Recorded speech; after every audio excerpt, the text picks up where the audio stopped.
باللہ من الشیطان اللعین الرجیم بسم اللہ الرحمن الرحیم وصلی اللہ علی محمد وآل بیتہ الطیبین الطاہرین المعصومین۔ کاروان حسینی مدینہ سے مدینہ تک کی 12ویں قسط کے ساتھ اپنے مومنین کی خدمت میں حاضر ہوں۔ 8 ذی الحجہ بوقت سحر جب امام حسین علیہ السلام مکہ سے عراق کی جانب نکل رہے تھے تو محمد حنفیہ امام علیہ السلام کے بھائی جلدی سے آپ کی طرف بڑھے اور آپ کی سواری کی لگام کو پکڑ کے کہا، اے میرے بھائی حسین، جب میں نے آپ کو عراق جانے سے روکنے کا مشورہ دیا تھا تو آپ نے مجھ سے وعدہ کیا تھا کہ آپ میری تجویز پہ غور کریں گے۔ تو امام علیہ السلام نے فرمایا، ہاں میں نے کہا تھا۔ تو جناب محمد بن حنفیہ نے کہا کہ پھر اتنی جلدی آپ نے جانے کا ارادہ کیوں بنا لیا؟ تو امام علیہ السلام نے فرمایا، جب میں آپ کی طرف سے ہو کے آیا تھا تو گھر واپسی پہ جب میں سویا تو نانا رسول خدا میری خواب میں آئے اور مجھے یہ فرما رہے تھے، اے حسین، حرم خدا سے کوچ کرو، فَإِنَّ اللَّهَ شَاءَ أَن يَرَاكَ قَتِيلًا۔ مشیت پروردگار یہ ہے کہ وہ آپ کو اپنی راہ میں جام شہادت نوش کرتا دیکھے۔ محمد بن حنفیہ نے جب یہ کلمہ سنا تو کلمہ استرجاع یعنی انا للہ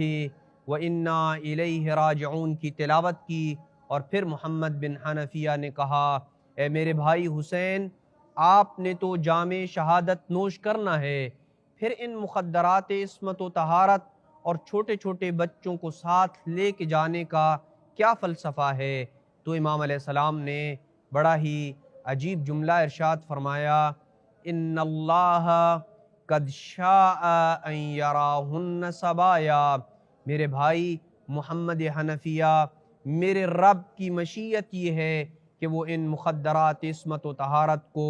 قید و بند میں دیکھے۔ یہ کہہ کر امام نے محمد بن حنفیہ کو الوداعی سلام کیا اور مکہ سے کربلا کی طرف چل دیے۔ یہی جواب امام نے ابن عباس کو دیا تھا، اور مدینہ سے نکلتے وقت حضرت ام سلمہ کو بھی یہی جواب دیا تھا جب انہوں نے کربلا جانے سے امام علیہ السلام کو روکا تھا۔ پس امام کو جب 3 مخلص افراد نے خواتین، مخدرات عصمت و طہارت اور بچوں کو ساتھ نہ لے جانے کا مشورہ دیا تو آپ نے ان تینوں شخصیات کو یعنی محمد بن حنفیہ، ابن عباس اور جناب ام سلمہ کو ایک ہی جواب دیا کہ میں مشیت خدا اور اپنے نانا کے حکم کی تعمیل کرتے ہوئے خواتین اور بچوں کو ساتھ لے کر جا رہا ہوں۔ امام نے حضرت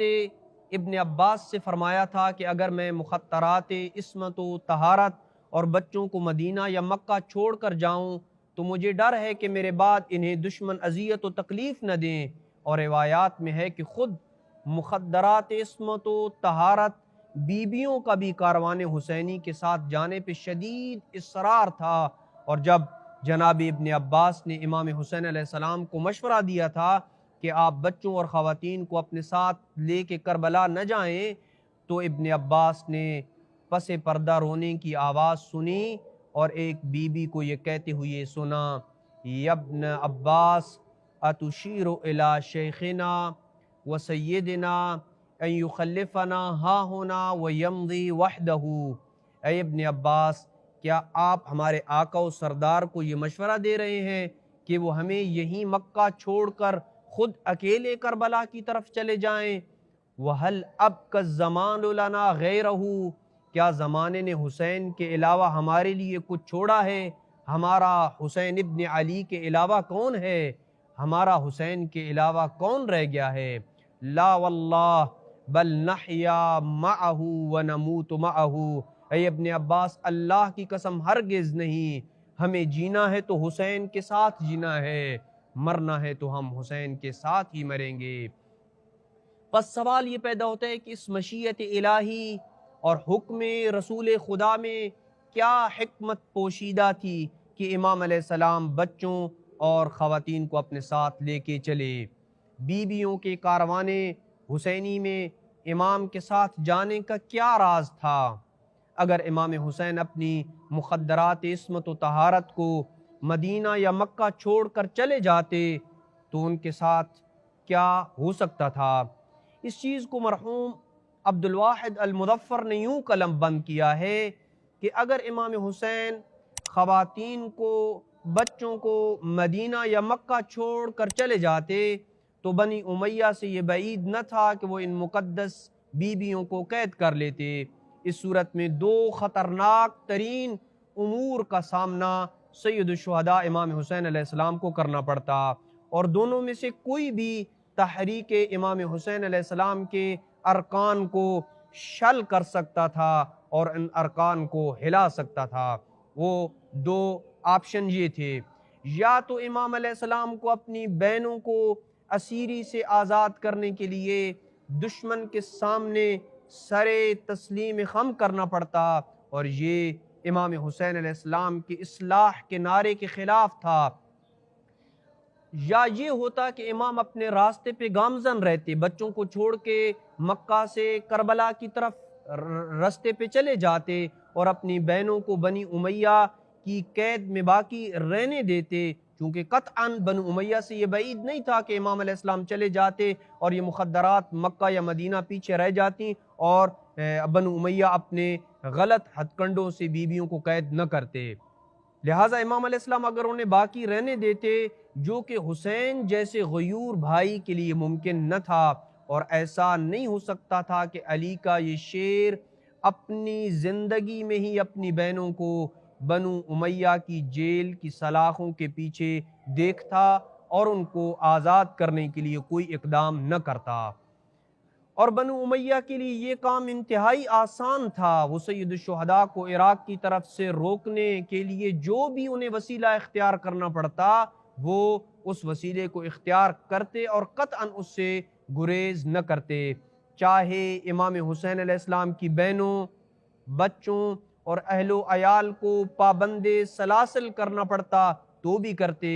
اور امام حسین علیہ السلام اپنی غیرت کے بل بوتے اپنی بہنوں کو بچانے کے لیے ضرور کوئی نہ کوئی اقدام کرتے، اور یہ چیز امام کی تحریک اور انقلاب کو جنم لینے سے پہلے ہی ختم کر دیتی۔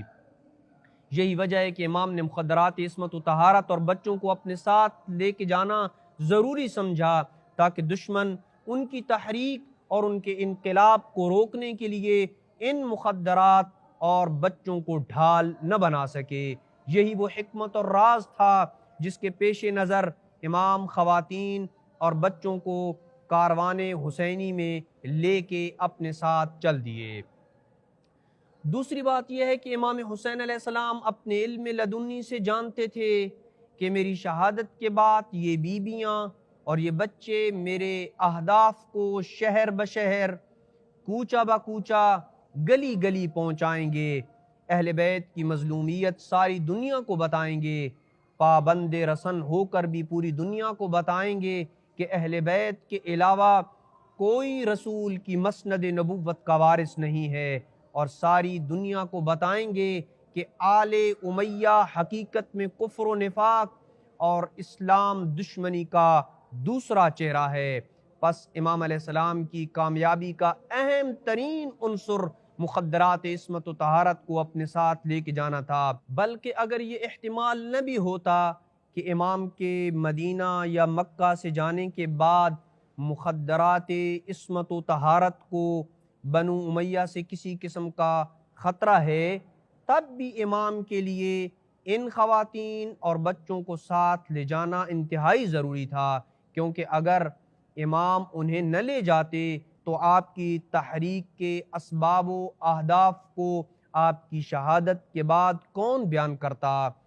کیونکہ کسی بھی واقعے کو اگر میڈیا کوریج نہ دی جائے تو وہ واقعہ اور اس کے رونما ہونے کے حقیقی اہداف و اسباب لوگوں تک نہیں پہنچ سکتے، خاص طور پہ جب کچھ ایسے عناصر بھی ہوں جو اپنے باطل میڈیا کے ذریعے اس سچے واقعے اور اس کے رونما ہونے کے اسباب کو چھپائیں اور امت کے سامنے اس کا غلط چہرہ پیش کریں۔ ادھر بنو امیہ کے پاس مال و دولت تھا اور ان کے پاس کسی بھی حقیقت کو چھپانے کے لیے ایسا باطل میڈیا اور غلط پراپوگنڈا تھا کہ وہ حقائق کو مسخ کر کے پیش کرنے کی مکمل صلاحیت رکھتے تھے۔ اس لیے اگر امام حسین علیہ السلام فقط اپنے جوانوں کے ساتھ جاتے اور کربلا کے لک و دک صحرا میں اپنے اصحاب کو قربان کر دیتے تو بنو امیہ بہت آسانی سے امام کی تحریک اور ان کے انکار